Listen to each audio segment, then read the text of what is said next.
What does it come down to? Ignorance, negligence, just lack of general understanding of dogs. That's why we do what we do. We're here to educate.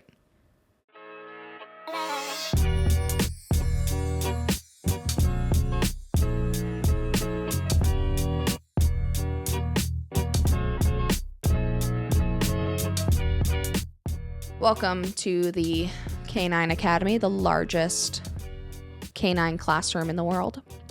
I'm Sami Garza. We have Jeff Greene here as well. What's happening? Jeff, what are we talking about today? Well, I want to open with a question.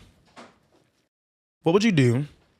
How would you feel if someone that you loved and cared about was killed by a dog? What if someone you loved and cared about was killed by a dog in someone's home? This isn't a stray dog. This isn't a dog running down the street with its friends. They've gotten loose and have mauled someone. But what if it was somebody that was killed in someone's home? Now, what if it was a child?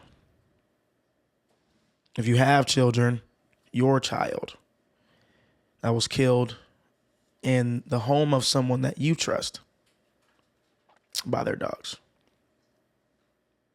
That is the conversation we're having today, because this continues to be a reality that too many people face, from straight up ignorance, a lot of times negligence. And I think the instance today that we're going to talk about, we don't know all the facts, but I think this one truly was just a freak accident. Those are very far and few in between, but they do happen. But nevertheless, increasing your understanding of dogs, dog behavior, not believing all of the myths and wives' tales about dogs and their behavior will allow you to do the things necessary to ensure that people don't get hurt by dogs. So today in this episode, we'll talk about the case, the 3-year-old girl who was just mauled at the time of this recording about a week ago. What we think may have happened. From a dog trainer standpoint. This is not like any factual stuff. This is just us kind of talking and trying to get an idea of why these things happen. And I was going to read a little excerpt from this news article that I have found. 3-year-old, again, viewer discretion advised. 3-year-old killed in a dog attack in Ohio is being remembered as a happy girl with a beautiful laugh and smile. 2 dogs fatally mauled. Was it 2 dogs or 3? This article says 2. Fatally mauled this little girl inside of her home.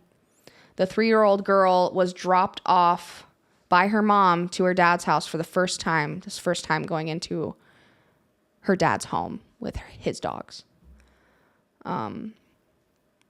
Supposedly the next morning, dad calls the police because he finds a big bloody mess in the living room. Doesn't know what happened, but all they do know is that the little girl was unfortunately attacked by the dogs. He said that they are terriers, but we know what that means.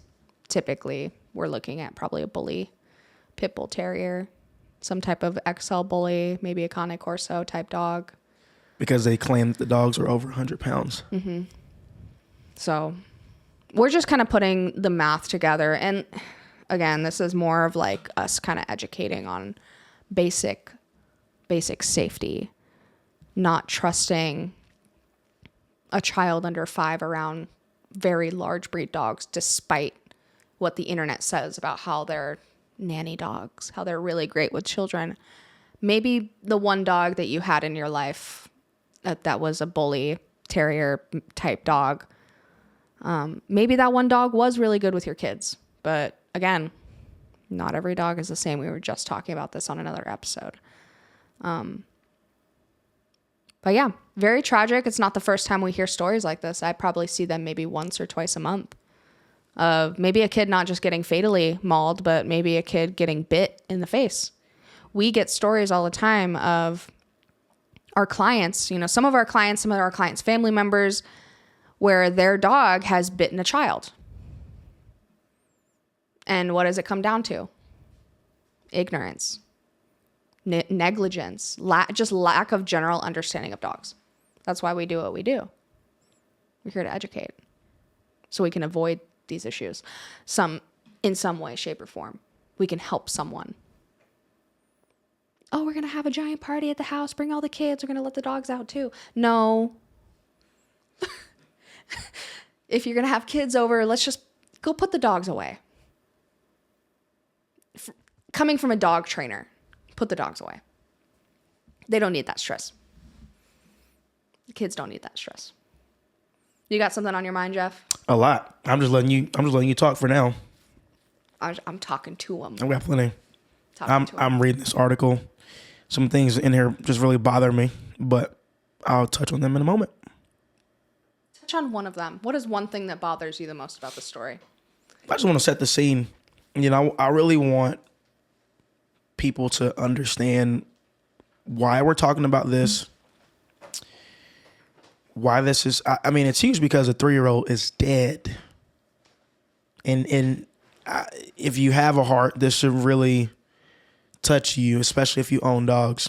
Or you have children. Yep. And there are just so many things that go into this. And I think we've got to do the listeners a service and tee this up so they get it. There's a 3-year-old girl who's never been to her father's home in this capacity, where we'd say. She's spending the night here for 4 nights at the point up until she was killed. He has family dogs that he has at his home, and I believe he has a partner as well. And when you drop this baby off, we know all well that these dogs met this kid. Dogs have met this child. It takes me back to my upbringing. My dad had dogs. My mom didn't let us have dogs. So we go to my dad's house, and he had pits or rots. I look back on this stuff, man. We had no idea how much danger we were in as kids.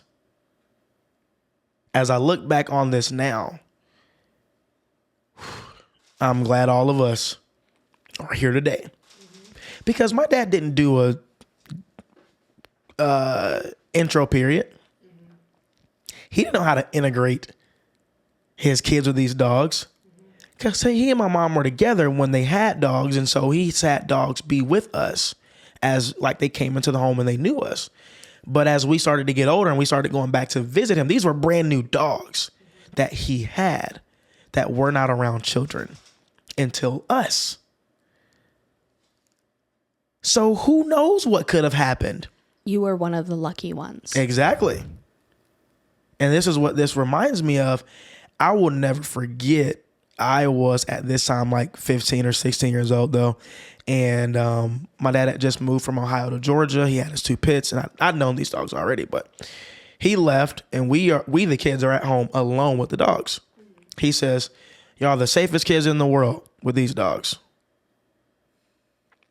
And I was like, "Yeah, we are. We got these crazy dogs that might kill somebody if they try to come in here. No one getting with them." Now I know them dogs aren't gonna protect nothing. But we weren't safe, potentially depending on the dog's temperament and mentality. You left kids at home with 2 pits. Thank God they were very lovey-dovey dogs. Mm-hmm. And most of the time they are. And most of the time they are. And most people do know that about their dogs. And I'm glad that we were safe. But when you read a story like this, it's where we always know you thought something about your dog that was not true. You trusted them. You trusted your dog. And here's the thing. If you truly trust a dog, you'll trust them to be dogs. Don't let that go over your head. Trust them to be dogs. We know that we never allow dogs and children to be left alone. But why? Why do we say that as trainers? Well, there's a huge possibility that a dog's play drive can turn into prey drive. Very fast. Play drive is prey drive. We've taken that term and have used it to teach people that your dog has a propensity to want to play. That's great. But it is prey drive. It's why dogs can go from playing together to attacking one another. And we see it all the time. All the time. Dog gets overstimulated, and that primal switch in their brain flips to let me attack. Now I got to finish the job. We talk about the nuance of like dogs and how every breed is designed to go all the way through the predatory sequence. Well, pits are one of them. They're one of those breeds. That will go all the way through and consume what they've killed too. Now, because I still want to set the stage for this. Little girl comes in, meets the dogs. I know full well, I'm pretty sure he didn't say, let's do a 3-3-3 rule. Let's keep the dogs at bay for 3 days and let them see my daughter in the room together and become indifferent to her, which is what your dog should be towards different people. Neutral. And so it was over the holidays. I'm sure people were coming over, or just whatever the case may be. And you're like, okay, my daughter's doing good with these dogs. And the timing of it is so weird. She's killed in the morning. Or early morning, because he didn't get out of bed until... Exactly. So the call wasn't made till 7:50 a.m., by the way, just for context for those listening. That's what the article said. Yeah, she's killed sometime in the middle of the night. Well, I've got questions. And I want to say for emphasis, I'm not here to talk down on this. I don't know how far this content will go. But I'm not here to talk down on this father who just lost his kid. But for me, with my kid who's never been to my home, I've got to just make sure these dogs are secure, because I know dogs and I know my kids. I have a 3 and a 2-year-old at home. I know them. They will let dogs out of crates. They do it just because they want to. In the article, it said that his dogs were already locked up for the night. So that's why it's so many questions on everybody's side. Like, how does this happen if your dogs were locked up? That's why I'm talking about my dogs like to unlock crates, because his dogs supposedly were in crates. She could have gotten up at any time of the night. My son got up last night at 1:00 in the morning. I was still working on stuff. He comes over to the computer. Well, what if he was curious and wanted to go let the dog out? Or open the back door and walk outside. And Jackson does that. Jackson walks out the front door. Kids do all kinds of random stuff. It's insane. So that's a possibility. The possibility that he's lying, I don't know. But because the child was supposed to be sleeping on the couch. Where were the crates at? Who knows? We don't know. Were the crates in the living room? Were the crates in a bedroom? We don't know. And you really want to get the answers, because we want to educate on how to fix it later. And there's only one solution we've got. The only solution we've got right now is you've got to get crates that you can put a lock on. A carabiner. Yep. At least. If everything was how he said, dogs were crated, she was asleep on the couch, that means she got up and let them out. And then why did they kill her? There doesn't have to be a rhyme or reason for a dog to kill prey. Right. Your dog does not look at your baby as it's a cute little baby. All the videos y'all see with dogs being gentle to babies and all, I mean, it's cute. You're getting a split-second photo, though.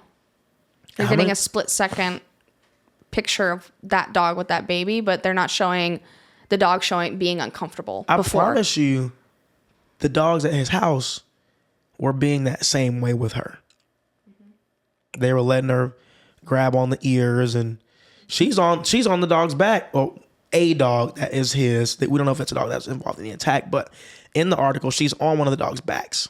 Oh yeah. We don't know what's in these dogs' minds. At any given moment, they can become predators. They have teeth and prey drive. She could have poked them in the eye and one dog attacked and then the other ones jumped in. Mm-hmm. Working in a pack environment in doggy daycare, or running one last year, I got to see more often how just one little spat from 2 dogs can turn into 13 dogs being involved. Mm-hmm. It is ridiculous. It happens really fast. It is so dumb. That is when I call dogs dumb. Mm-hmm. What the heck is wrong with y'all? These 2 dogs over here fighting, and all y'all come over here and want to jump in and just start biting whoever because of the energy. That's why when we see, there was a breeder last year in Cali, got mauled by 9 of his pits. I guarantee you it was just one. It was one that popped started off. It. Yep. And all the rest of them just came. I was like, oh, you're the object of the aggression? Cool. Wham. Mm-hmm. Oh, this looks fun. Oh, you're screaming like prey would. Trying to get away. You're flailing. Mm-hmm. And we're just going to keep biting you. You're reacting. Not real. And they're biting. They don't know they're about to probably kill you. They have no idea. They're just biting you. And it's cool to them. It's not something they have to think about, oh, I shouldn't do this. Nah, we're just going to bite you, bro. Mm-hmm. I'm a dog. I'm going to do what I do. I'm going to do what makes me feel good. Because the energy warranted that type of biting. One thing that really bothers me, is that they say the families are on Facebook currently or whatever, debating whether or not these dogs were XL bullies, pits, Corsos, or Corsi. And then in the article it says, which the last 2, mm-hmm. Corsi and whatever, XL bullies, are variants of pit bulls. Can I get that camera on me? The Cane Corso is nothing, and I mean nothing, like a pit bull. They have no relation. I hope this makes it to every news outlet that will cover this story. Do not put that misinformation out there. All dogs are not the same. Just because those breeds look somewhat similar, they are not the same right here. Nope. The Cane Corso is a more human, aggressive dog. We're going to call it how it is. And pits and terriers, period, are animal aggressive dogs. Which is why people mistakenly call them nanny dogs. Because they're typically so good with people. And your Corso is not. Your average Corso is cool with their family and that's it. But when they go to bite somebody, they can finish the job very quickly. Mm-hmm. Second strongest bite force in dogs. They led in the category of human deaths. I don't know what year it was. It was like 20 or 21. Because they were just killing people that year. It was on a killing spree. Wow. But the reason this is so important is because you've got to understand what you're dealing with. And I just cannot have the misinformation get put out there about this breed. Corso lover, mm-hmm. owner. Mm-hmm. And that's why it's so important that we raise them properly. And yes, it is absurd when we hear pits kill people. It is sad because we know y'all are not supposed to be doing that. Nope. If you know anything about pit bulls and the history of them in street fights, they used to be in those dogs' faces while they were fighting. And if the pit even showed any ounce of, I might bite the person next to me, they'd put them down right then and there. Yep. Just give you guys a little bit of history. That's why they were used in dog fighting. Because there was just like very little chance of the dog redirecting and biting a person because of their genetics. So to see pits killing people today is like, it's wild. Bad breeding. Bad breeding. really bad. And a lot of these dogs are getting taken off, or they're getting picked up from Craigslist. Not understanding rescue, right? the ones that sit in the backyards all day that do get chained up. Not realizing you're building so much frustration. Where now when I pop off this leash finally, or I jump that fence, it doesn't matter if it's a person or an animal. My prey drive is activated. Oh, y'all running? Y'all screaming too? Yes. Let me neutralize all of this. That's all that's going through the dog's brain. Okay, Zaria, that was great. Right in the mic. Zaria. Platz. Thank you. World record, 10-second down. And it's broken. There, she just wanted to readjust herself. So that bothered me. And I don't know, man. I watched a very good episode. Shout out Robert Cabral, who may never see this. Did an episode with a guy, I can't remember his name, but it was about man stoppers, about mollicers, right? Mastiffs. They are not like any other breed. The Cane Corso and Neapolitan Mastiff, they are not like any other dog breed. They might as well be their own species. I always say the amount of power that comes with that mentality is dangerous. The mentality being, I'm very unsure of new people. It's like a loaded gun. It is bad. When Corsi are off their rocker, it's bad, bro. I mean, I've done so many evals where I'm like, I'm inching around a Corso because you just don't know. I went and met with a family because, I've helped, start up a rescue in Oregon with Mickey, all for the Cane Corso breed. And if there's someone in Washington dealing with some issues or is looking to rehome their dog, I will go and evaluate them to see if they should be rehomed.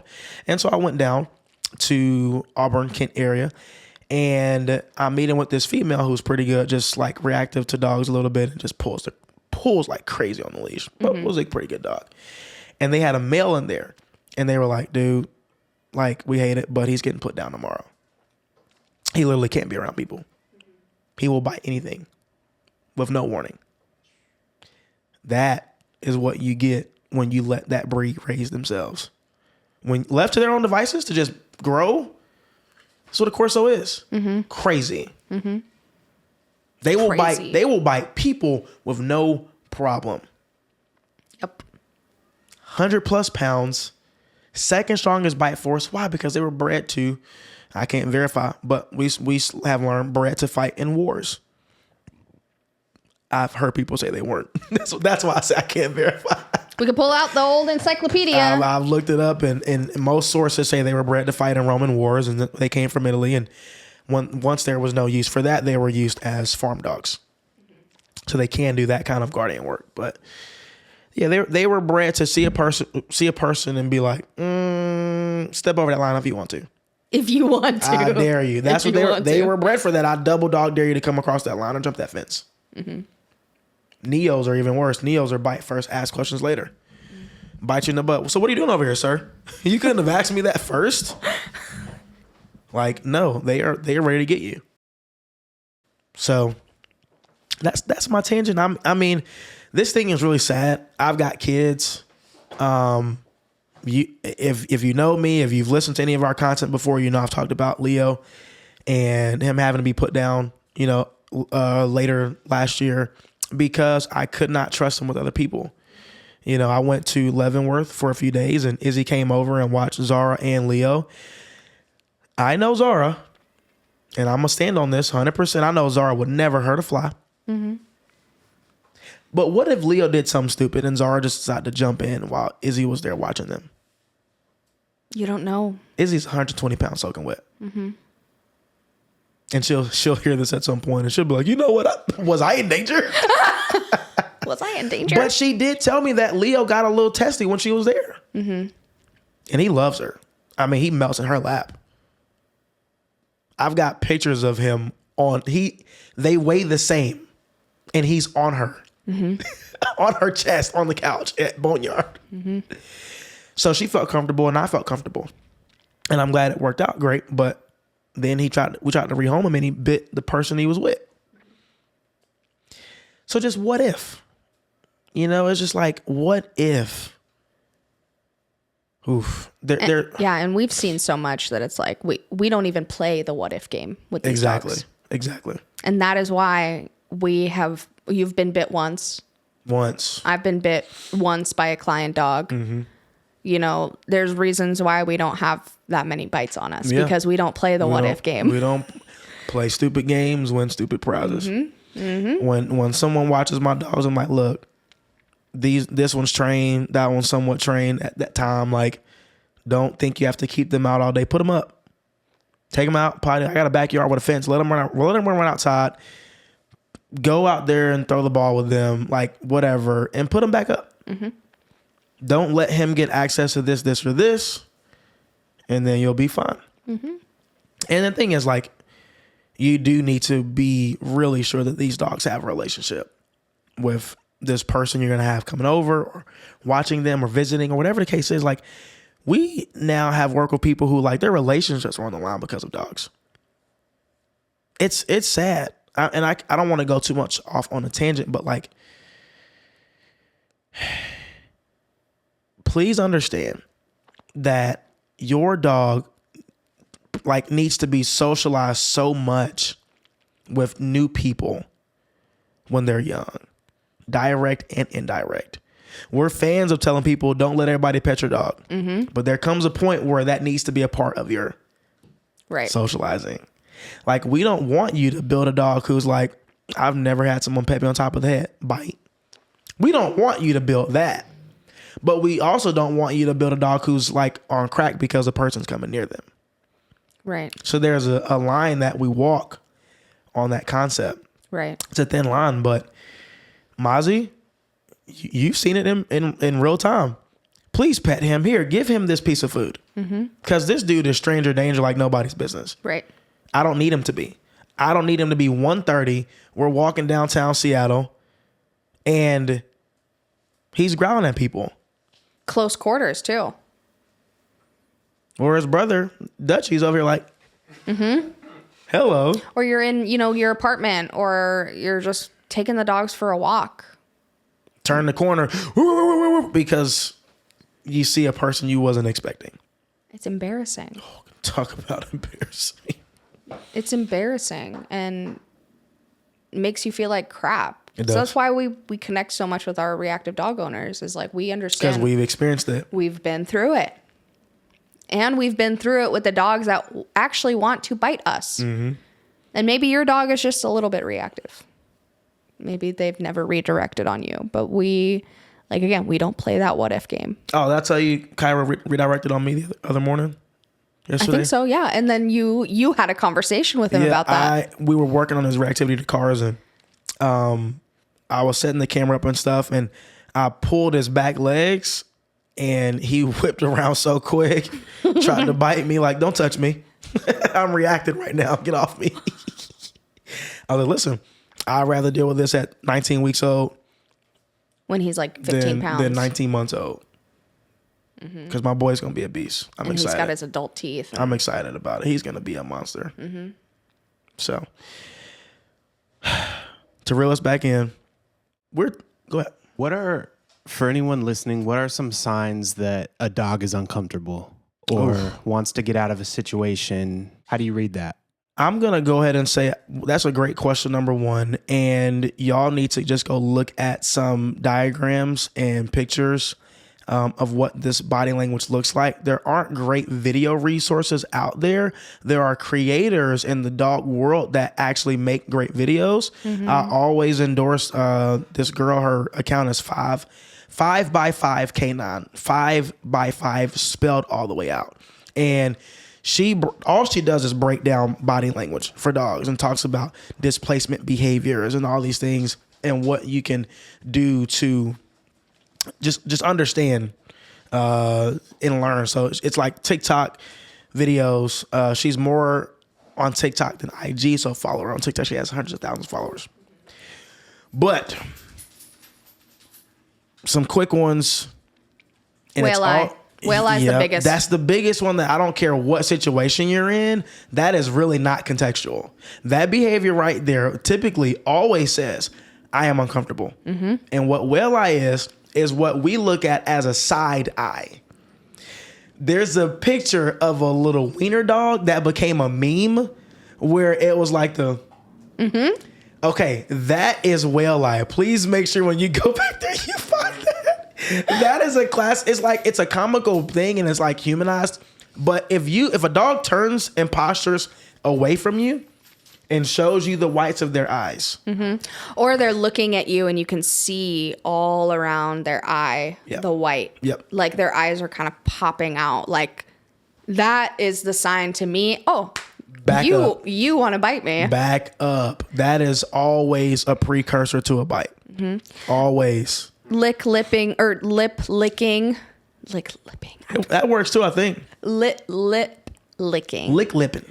Sometimes the dog will whale eye and kind of lick their lips a little bit. Mm-hmm. Right? It's not like they're going up the sides to lick off food. Exactly. They're like sticking their tongue out. Very minimally. Mm-hmm. It's not the full tongue to get the crumbs off their face. Right. Or I'm anticipating food type of lip lick or lip lick. It's like half the tongue coming out, if even half of it. Mm-hmm.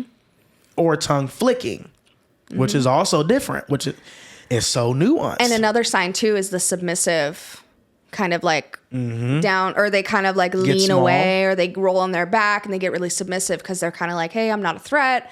I'm not trying to go and escalate to growling and barking and biting, but I'm going to show you that I'm submissive. Mm-hmm. That right there, I'm like, if I see these three things coming out, I'm like, oh, you know what? And this is, so another thing you guys want to look at is the canine ladder of aggression, right? It's going to also have those different body language cues on there of what dogs will do as they climb that ladder. Biting is always the end of the ladder, but here's the thing. Dogs can skip rungs. Yeah. They can go from 0 to 100 in a split second. They don't have to show all those behaviors on that ladder. They don't climb them all.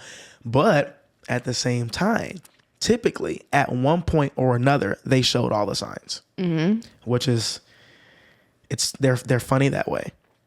Some dogs don't, but a lot of times people ignore it. And the dog figures out, well, this didn't help me last time. I should escalate. Mm-hmm. It depends on the dog's mentality. Every dog doesn't escalate. But the dog that has the propensity and desire to do it, they'll do it. Guarantee my dog, well-trained dog to an extent, if you ignore his warning signs, he escalates. I believe he will escalate. Oh, yeah, and he has. Not with me. But he has, and I've seen it happen. that man growled at me, and I went to put his prong collar on. He said, "Back up." I said, "Yes, sir." You don't want that. No muzzle on. You got it, bro. For real, because we know our dogs. I'm not mad at it. And we know body language. Like, I don't need to know a dog personally to know if they're going to bite me. Like, if I just meet your dog. Yep. I don't need to know them for 5 years to know they're going to bite me. Dude, when I got bit by Igor, and I got to tell that story still. I should tell it on the pod like this. I screen recorded the text messages of the people firing me after he bit me, and everybody wants me to tell the story on social, so I got to tell the story. Mm-hmm. Anyway, when he bit me in that moment, I was sitting on a stoop on the deck on some steps. I'm sitting down like this. Dog is eye level with me. Because he's not a really big boxer, but he's that medium-sized boxer. I put his collar on. Mm-hmm. They bought a prong collar that was too big. I was just showing them how it works, and I was going to take it back off.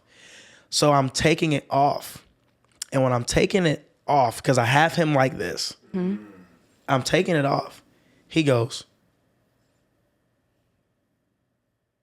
I said, shoot. Yep. He stiffened up. I said, started eyeballing you. In my head, in a split second, I'm like, I'm about to get bit. I jumped up. Okay, so also to preface this, guys, this dog has already bitten somebody at our doggy daycare. Opened his hand up real good. All because he had FOMO to go be with Izzy. Dude touched him, redirect, bit his hand, opened him up real quick. But he knows how to use his teeth to get his way. He also was... It seemed really just weird and odd of him, But I knew it was a problem. When I walked into Boneyard the first day when he came, the first time he met me, he was aggressively jumping up on me and nipping me.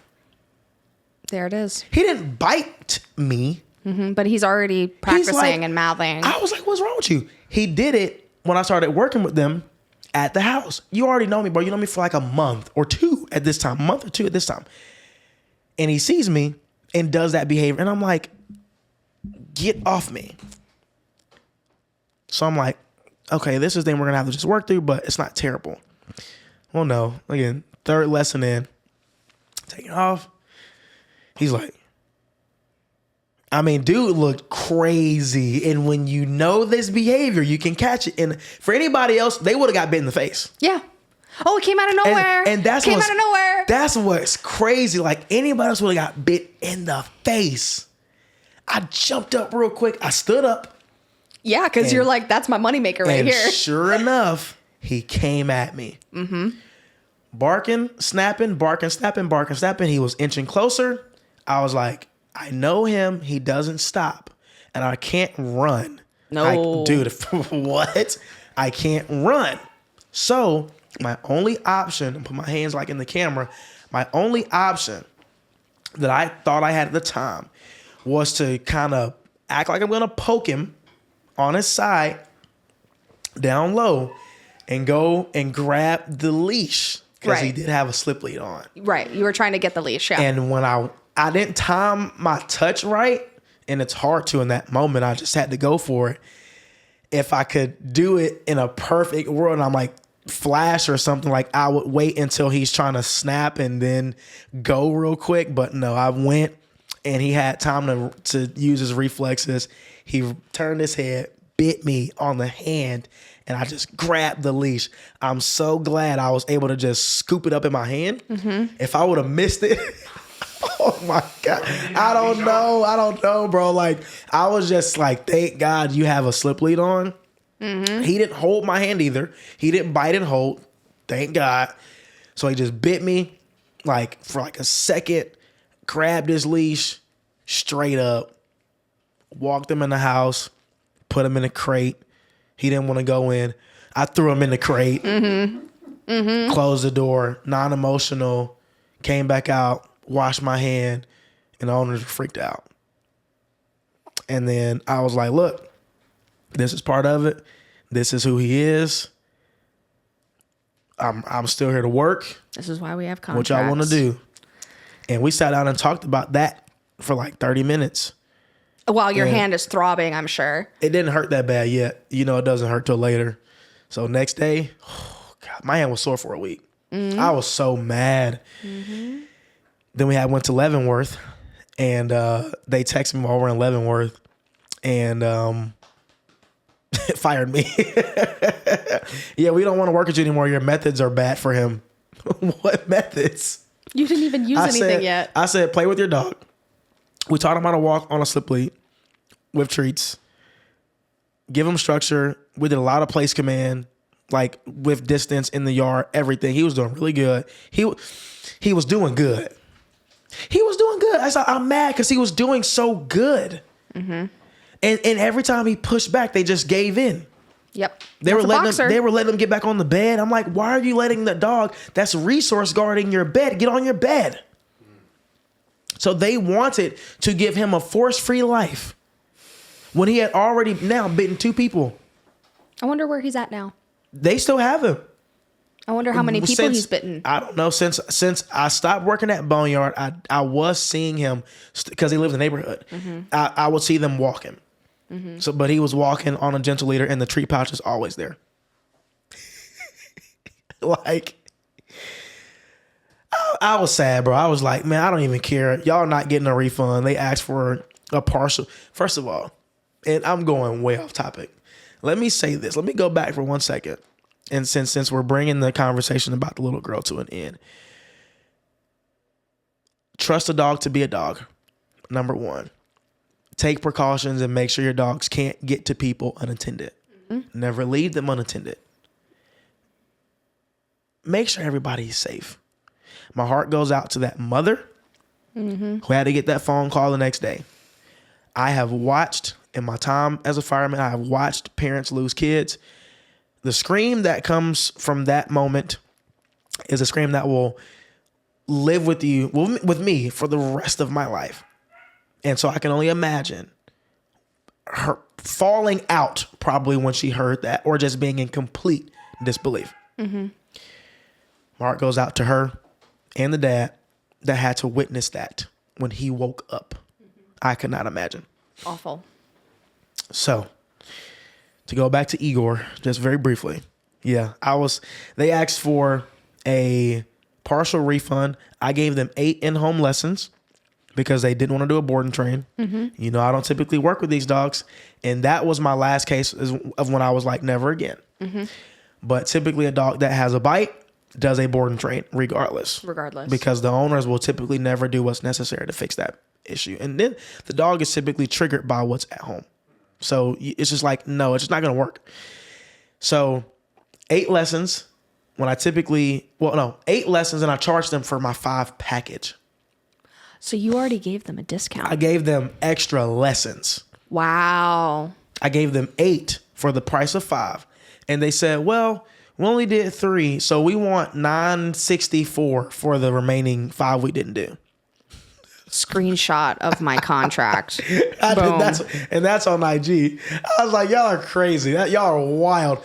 Not only does my contract say no refund for the course fee, your dog just bit me and I didn't sue you. Mm-hmm. And I wonder if I didn't go to the hospital. So I probably couldn't come back and sue them now, when I just should have sued you. But I have no proof your dog bit me. So either way, y'all asked for a refund when I could have sued the pants off you. One of my clients got $55,000 for getting bit. Yep. Her arm, no joke. Her arm was jacked up though. No joke. She works in home with like healthcare patients. She does feed and stuff. And she got bit by a pit. Got her arm bit up. Damn. And she got $55,000. I should have. And you were technically the second bite on that dog. And in Washington State law says that 2 or more bites, you're done. You're done. And we don't report it as a doggy daycare because we understand the risk. Right. So we're doing you a favor. Right. And then I come work with you in the home. Mm-hmm. And I get bit on your property. Sorry, plots. So my tangent's over. That's going to be a segment. Jeff's tangents. Dog safety. So we need to do a whole course on dog safety. We will. You got closing thoughts? We're coming up on our time right here. So please watch your children around your dogs. Even if you trust your dog, please watch them. That is my closing thought. That's it. That's all I gotta say. Trust a dog to be a dog. Yep. It's all preventable. And with that, thank you guys for tuning in to the Canine Academy. The largest canine classroom in the world. We'll see you next time. Adios. Peace.